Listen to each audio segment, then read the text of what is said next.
Esto que veis es el puente Milvio en Roma. Hace más de 2000 años que pasan bajo sus arcos las aguas del Tíber. Por este puente transitaron durante siglos las tropas romanas que avanzaban hacia el norte para conquistar o defender los grandes territorios del Imperio Romano. La tradición nos cuenta que aquí, en el año 312 después de Cristo, se le apareció al emperador Constantino la cruz de Jesús mientras cruzaba el Tíber con sus tropas para proteger a Roma de religiones y del aspirante al trono imperial, Magencio. Los 3 primeros siglos de la historia de la Iglesia, como ya hemos visto, se caracterizaron por las persecuciones. Estuvieron marcados por la voluntad de las autoridades romanas de borrar del mapa y destruir el mensaje cristiano y a los mismos cristianos. Pero el Evangelio creció y el reino de Dios aumentó. La aparición de la cruz en el año 312, antes de la batalla que Constantino estaba preparando contra sus adversarios, le lleva a hacer poner en los escudos de sus soldados la cruz. Vence en la batalla y unifica el imperio. Y con el edicto del año 313, la religión cristiana es acogida dentro del imperio. Y entonces, muchos lugares de culto, como las catacumbas, los cementerios y las primeras iglesias que se encontraban dentro de las propias casas de los fieles, pueden salir a la luz. Estos lugares pueden convertirse en lugar de encuentro, donde la fe de los cristianos celebra en común la Eucaristía.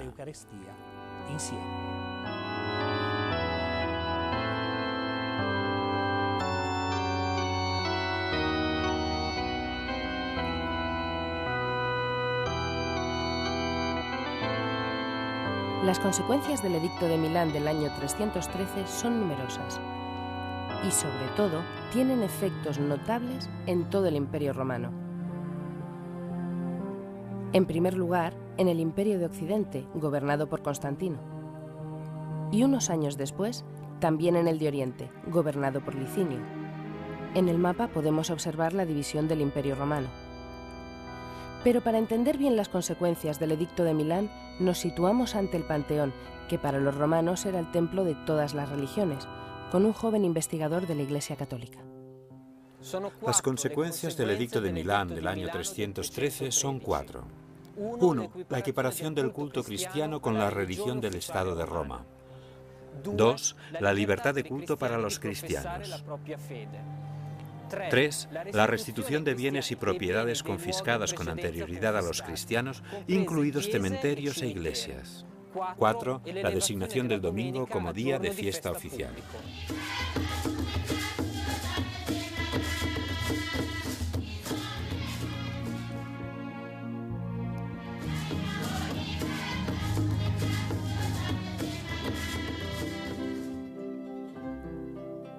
Será necesario que pasen algunos siglos más para la total difusión del Evangelio entre todos los pueblos, primero de Europa, luego por todo el mundo actual.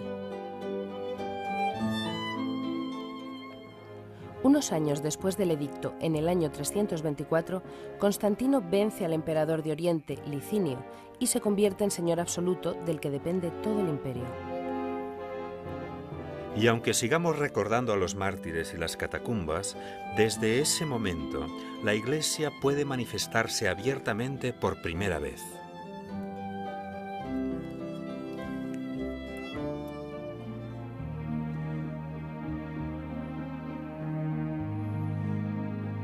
En estos años se construyen espléndidas basílicas cristianas e innumerables iglesias, no solo en Roma, sino también en Egipto, en el Cairo y por todo el imperio, en Jerusalén, en Constantinopla, en Cartago, Roma, Milán.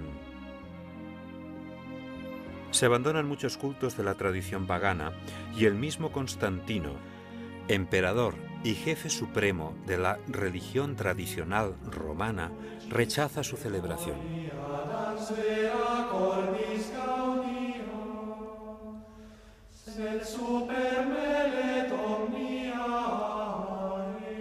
En el año 313, los cristianos son aproximadamente unos 7 millones, algo más del 5% del imperio, y su presencia es mayor en las ciudades más importantes, aunque se extienden hasta los límites más lejanos del imperio, como el estado de Kerala, en India. Hoy como ayer, los cristianos reciben los sacramentos de manos de los sacerdotes. Pero aunque los sacramentos eran celebrados por los fieles de todo el imperio de la misma manera y forma, es en estos siglos cuando aparecen diferencias y arbitrariedades en la interpretación de la doctrina. Esta es la época de las primeras herejías. En este capítulo de la historia de la Iglesia, oiremos hablar a menudo de herejía. Pero, ¿qué es la herejía? La herejía es una verdad distorsionada, una verdad que no sigue la lógica del Evangelio, en la que una o varias personas proponen una verdad diferente de la fe que la Iglesia nos invita a creer. Y la Iglesia siempre ha luchado contra las herejías. En el siglo IV se desarrolla una de las herejías más peligrosas, surgida de las palabras de un cura, Arrio, que mantenía que Jesucristo no es hombre y Dios, sino una criatura, aunque sea la primera criatura, pero diferente de Dios. De este modo, Arrio y su herejía se extienden por toda Europa. Y ante esta propagación, la Iglesia no puede hacer otra cosa que pedir ayuda al gobierno imperial, a Constantino. En el año 325 se convoca en Nicea el primer gran concilio de la historia de la Iglesia. Es el primer gran concilio en el que participan todos los obispos de la cristiandad, los cuales reafirman la verdad única.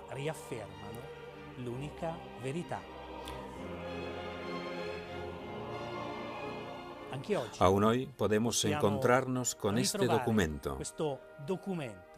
Es el credo. Cada domingo en la Santa Misa lo recitamos. Es el credo el que contiene las verdades en las que la Iglesia nos propone creer.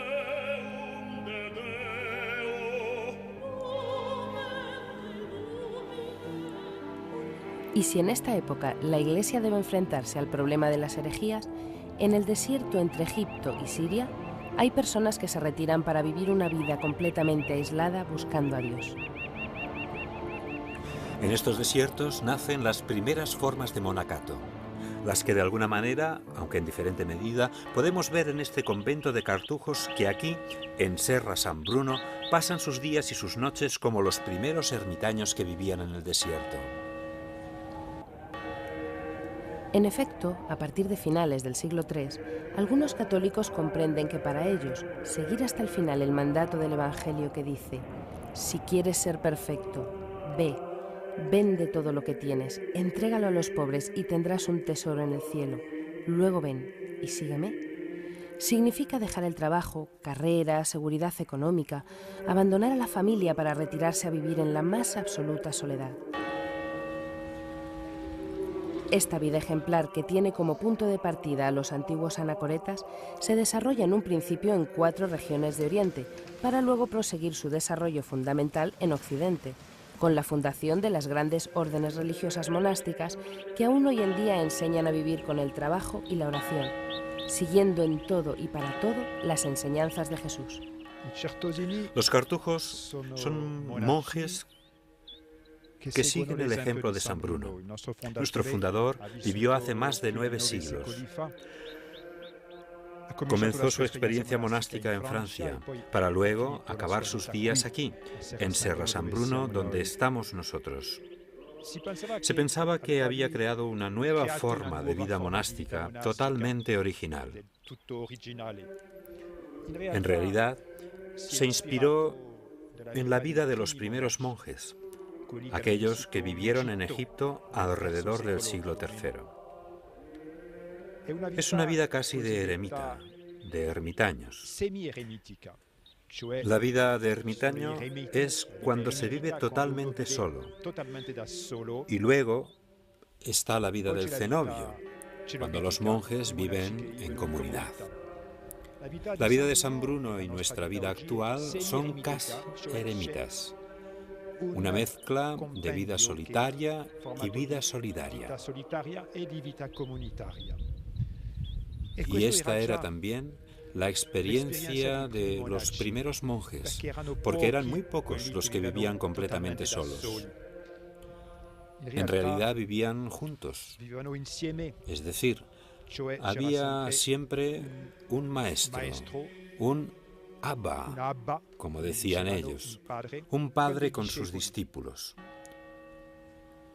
Tenían mucho aislamiento, es decir, estaban en soledad para la oración, pero como nosotros. Los cartujos tenemos también una vida comunitaria que permite completar aquello que la vida en soledad no puede proporcionar. En aquel momento, terminada la época del martirio y las persecuciones, en el deseo de imitar la vida de Jesús, muchos hombres y mujeres buscan una forma concreta de vivir esta imitación. Entonces nacen lugares donde hombres y mujeres se retiran para estar en soledad, en contemplación, tras haber vendido todo, como hizo el primer gran monje, San Antonio Abad en su desierto, tan conocido por los agricultores. San Antonio elige una vida retirada, en soledad, para dedicar su vida solamente al sacrificio, a la entrega al Señor.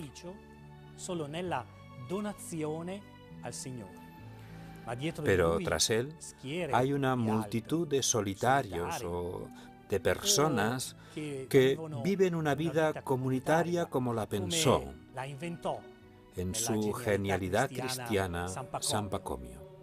Congregó a estos hombres que deseaban entregar su vida al Señor a través de la virginidad, la contemplación y la oración en un cenobio, lo que significa estar juntos en unidad, orando, comiendo, trabajando, riendo juntos.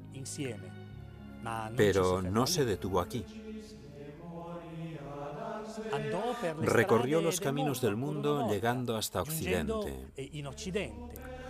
Y aquí encontró a San Martín de Tours, que se convirtió en el gran realizador de la vida monástica, de la primera gran vida monástica en la Europa occidental.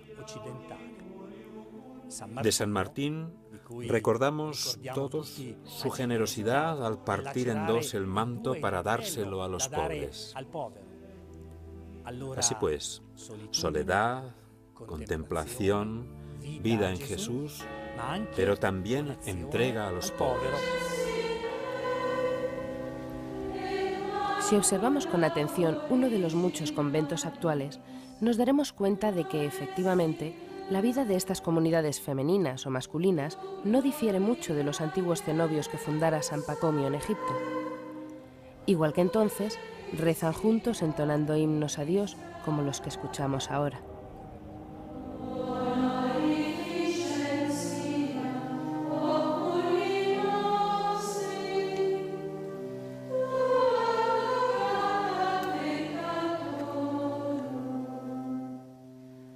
Igual que entonces hacían los miembros de los cenobios de San Pacomio, comen juntos aprovechando lo que ellos mismos han cultivado y realizado con su propio trabajo. Y esto es igual para las comunidades femeninas que, aunque comenzaron a fundarse siglos más tarde, pasan sus días entregadas al trabajo, la meditación y la oración. Como las antiguas monjas reunidas por la hermana de San Pacomio en las tierras entre el Nilo y el Mar Rojo. Tanto entonces como ahora son vidas entregadas por Dios y por el amor al prójimo. ¿Cómo se siente la llamada de Dios? A todos los que me han hecho esta pregunta no he sido capaz de responderles con precisión y os aseguro que me la han hecho muchos. Creo que debe ser algo parecido a cuando uno se enamora. Lo que sientes dentro de ti es tan grande que no puedes casi ni expresarlo con palabras. Nadie tiene un amor más grande que este, dice Jesús, dar la vida por los amigos. Este es el amor que me ha enamorado. Un amor tan fuerte que es más fuerte que la muerte y la transforma en vida. En realidad lo último en que pensaba era en hacerme monja. Pero es tan hermoso confiarse a quien sabes que te ama. Y todo sucede como a escondidas, en aquella zona tan íntima del corazón donde solo habita Él. Y no permite la entrada de nadie más. Yo, que habría querido recorrer las misiones del mundo, me encontré llamando a la puerta de un monasterio de clausura con el mismo deseo dentro de mi corazón. Amar a mi Dios con todo mi ser y a mis hermanos con ese mismo amor. Sé que parece imposible e incluso para mí es un misterio, pero creo que estas rejas, que parece que separan del mundo y encierran, en realidad permiten llegar derecho al corazón de Dios y desde allí al mundo entero. Sí, es una muerte, pero es una muerte por amor. Y es increíble cómo desde ya todo se me aparece desbordante de luz, de vida y de la alegría del Señor resucitado. Pero aunque durante aquellos siglos se fundaron nuevas comunidades, no faltaron nuevas herejías. Es el año 381 después de Cristo. Los obispos reunidos en Constantinopla en un nuevo concilio afirman que el Espíritu Santo es Dios de la misma manera que el Padre y el Hijo, tal y como está representado actualmente en el interior de la Basílica de San Pedro. Es la señal de la cruz que cada cristiano hace miles de veces a lo largo de su vida y tiene su origen en aquel lejano concilio, igual que el gesto de la bendición a los fieles que hace el sacerdote. Afirma la unidad y la Trinidad de Dios, Padre, Hijo y Espíritu Santo.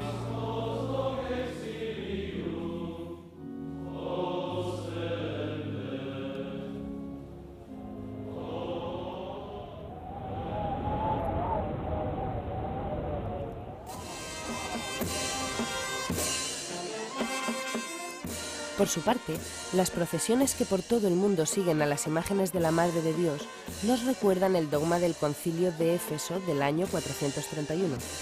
Concilio en el que los obispos y el pueblo de Dios reconocen en María a la Madre de Jesús, la Madre de Dios hecho hombre, crucificado y resucitado al tercer día para la salvación de todos nosotros. En aquel concilio es donde las palabras de cantos como el Salve Regina encontrarán su razón definitiva de ser. Palabras que, por otra parte, están profundamente enraizadas tanto ayer como hoy en la piedad popular, llena del amor del Hijo por su Madre. Desde aquel concilio, el pueblo de Dios no ha dejado de erigir en su honor basílicas y santuarios. Es cierto que Madre de Dios es un término familiar que empleamos a menudo invocando a la Virgen María. Pero, pensándolo bien, Madre de Dios es una denominación desconcertante. ¿Cómo se puede ser madre y además de Dios? Incluso en aquel tiempo hubo un monje que la rechazó, Eutiques, y dijo que Jesús no podía ser Dios, no podía ser un verdadero hombre. Entonces, el Papa León Magno convocó un concilio en Calcedonia en el año 451. En este concilio se fijó e introdujo en la profesión de fe, en el símbolo que cada domingo, en el credo que cada domingo profesamos en la misa, que Jesucristo es verdadero Dios y verdadero hombre. Un gran ejemplo del amor hacia María es la Basílica de Santa María la Mayor en Roma, mandada construir por aquel Papa, Sixto III, que en el lejano año 431 convocó el Concilio de Éfeso. En él se definió el dogma de María, Madre de Dios, que permanece como verdad de fe para todos los creyentes católicos. Precisamente por ello, ya entonces se quiso relatar y honrar, por medio de una magnífica serie de mosaicos de forma grandiosa, a la Virgen María. El gran mosaico del ábside, que representa a María coronada por Jesús, aunque fue realizado a finales del siglo XIII, muestra claramente la devoción que la Iglesia ha tributado a María Santísima, Madre de Dios, desde sus orígenes. Los caminos de la antigua Roma se convirtieron, pues, en los caminos misioneros de la fe católica en todas las direcciones, como veremos en el siguiente capítulo.